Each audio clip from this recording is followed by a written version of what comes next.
Tel Dan, all the way up north in Israel, and we are going to see a beautiful stream, which you might be able to hear in the background. We're walking through this beautiful nature reserve, and I will show you everything very soon.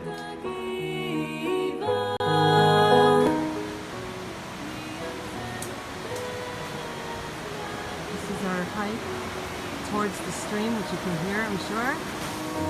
כבר עברנו כמה מדברות וימים, כבר הלכנו כמה כוחותינו תמיד. כיצד זה ראינו טרם הונח לנו אותה ארץ שמש, אותה לא מצאנו.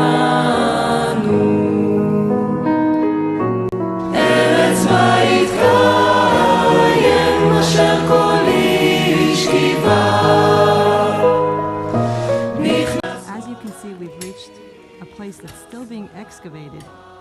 They're constantly excavating here at all these tells to find what's underneath. And here are some of the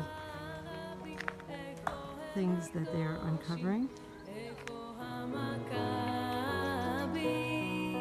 Just to take a quick look around. Omer lo Arazi, כל ישראל קדושים, אתה המכבי. איפה אותה ארץ, כוכביות הגבעה? מי ינחנו דרך, יגיד לי הנתיבה.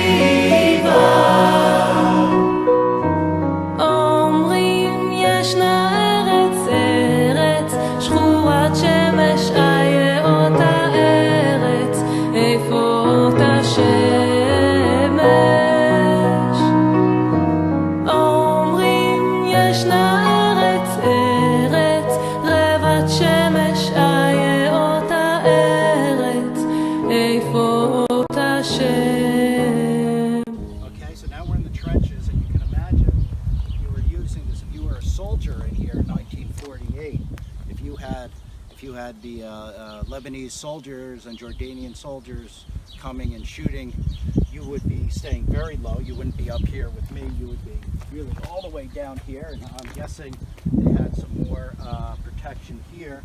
But this way you would stay very low. I wouldn't be surprised if they were crawling, not doing it the way I'm doing it, because you obviously don't want to get shot. Let's go take a look and let's see where this takes us to.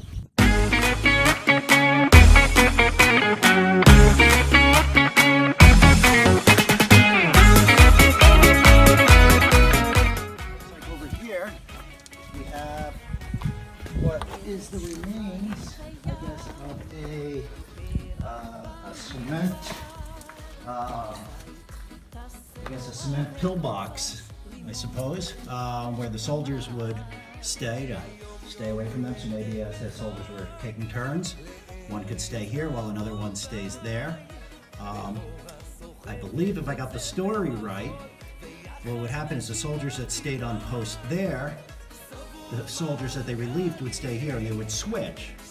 But because you could never leave your post unmanned, what they did was they would take a rope and they would tie it all the way from the soldier here to the soldier that's staying up there. So when they right to their ankle. So when it was time to relieve them, they'd give a yank on the rope and the soldier would feel their leg kicking and they would know it's their time to switch with them. That way they never had to leave it unguarded. You can see this is the remains of the actual pillbox.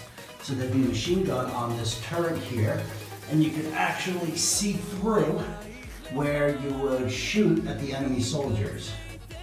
So let's keep going. All right, where did Karen go? I can't find Karen at all. Oh, you see, that would be a terrible thing to do if you were a soldier. What do? That's right, you duck and you go through that way. Now we've all learned. Good job, Karen. You're ready for your next mission.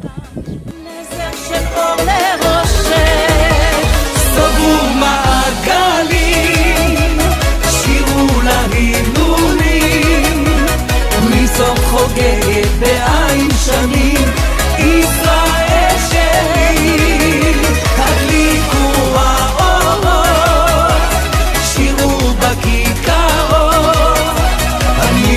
למעלה את כל הדגלים, ישראל שלי.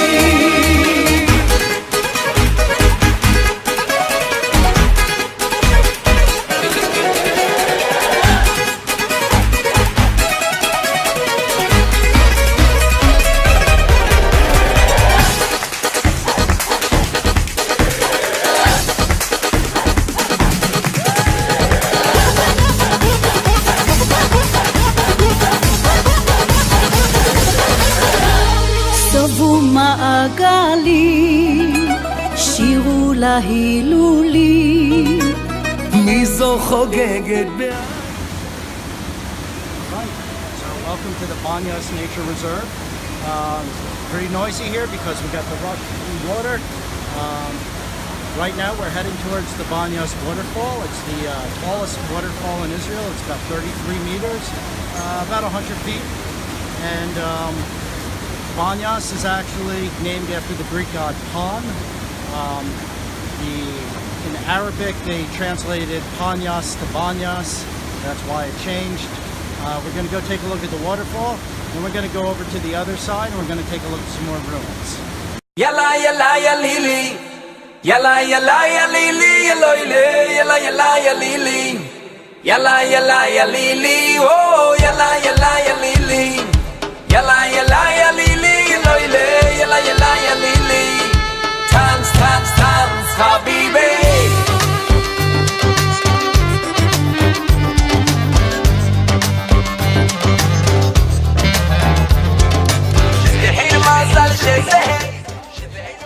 So now we are at Hermon River Springs. We're still at Banias, but we're at the Springs parking lot entrance, which takes us to all the ruins.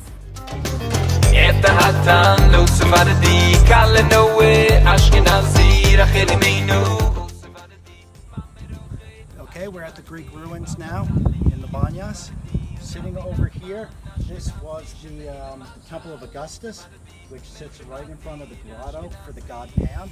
Pan is the Greek god for shepherds and forests. Right over here, you got a little bit of it left over here. This is the court of Pan and the nymphs, and we got a bunch more ruins over here. So this was Pan.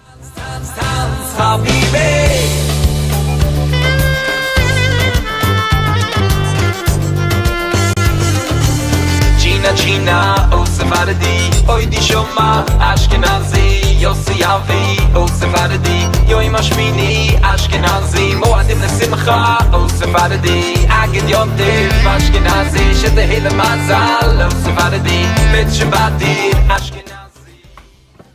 Okay, we're in an old flour mill right now, still at the Banias. This building, they don't know exactly how old it is. I think it's probably a few hundred years old. It runs on water power. And the water would go ahead and they would use it to turn the wheel here where they crush the flour. And they turn that into flour over here. You can see actually a nice little diagram of it. You know it's old because they got people in shawls and stuff, so you know it's clearly biblical. No, actually it's about 300 years old. And it was used right up until about 1986. It's the only one in Israel that's known to still be operational. It's not operational now, but it could be if they wanted to turn it on.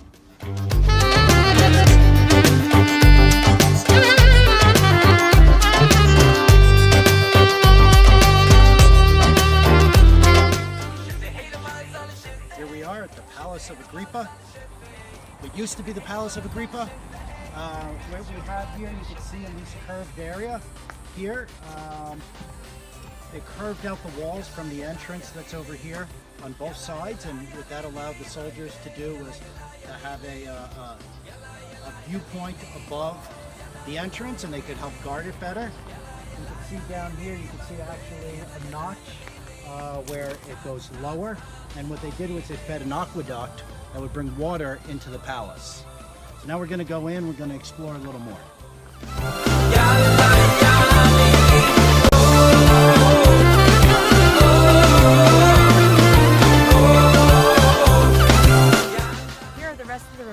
This very large palace. So we're going to get to walk right through it right now. Dance, dance, dance, dance, dance,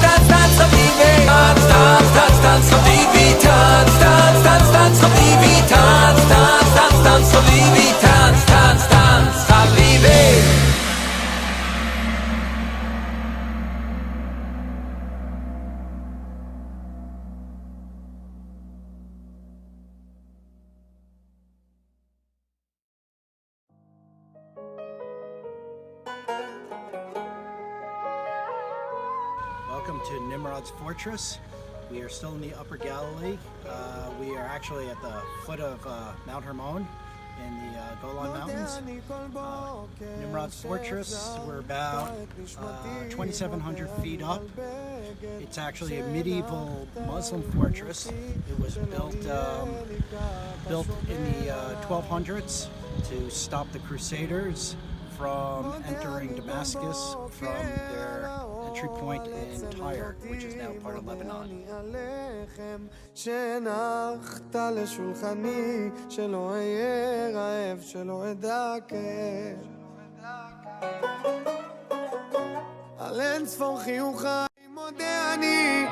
על כל כישרונותיי ועל כל שיריי את כולם מקדיש לך. דע לך שמודה אני לך.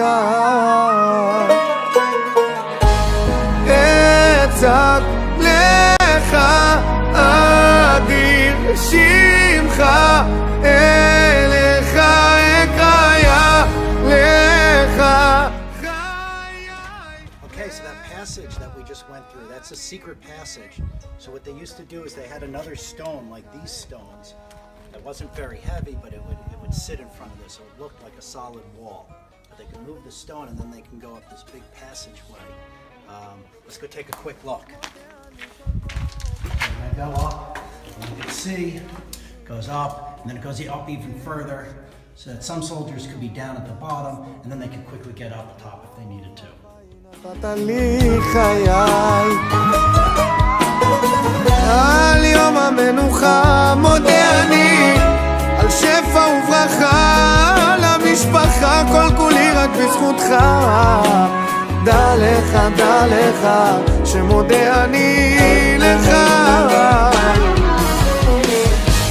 אצעק לך עדי. So we have chips and pita and cabbage and tafina, hummus bowl and Turkish salad and eggplant salad and baba ganoush, onions, falafel, salat fattoush, but then I just learned that fattoush is crouton, so I'm kind of picking them to the side because I don't eat gluten. And then we have kebab, it's French fries, or chips as they call them here in Israel. Yum yum. Talk to you later. I gotta eat. על כל כישלונותיי מודה אני על אכזבותיי פחדיי ומכשוליי הם כולם לטובתי אין אחר בליבי רק לך מודה אני אצעק לך אדיר שמך אליך אקרא לך חיי לך ליבי ותודתי אליך אקרא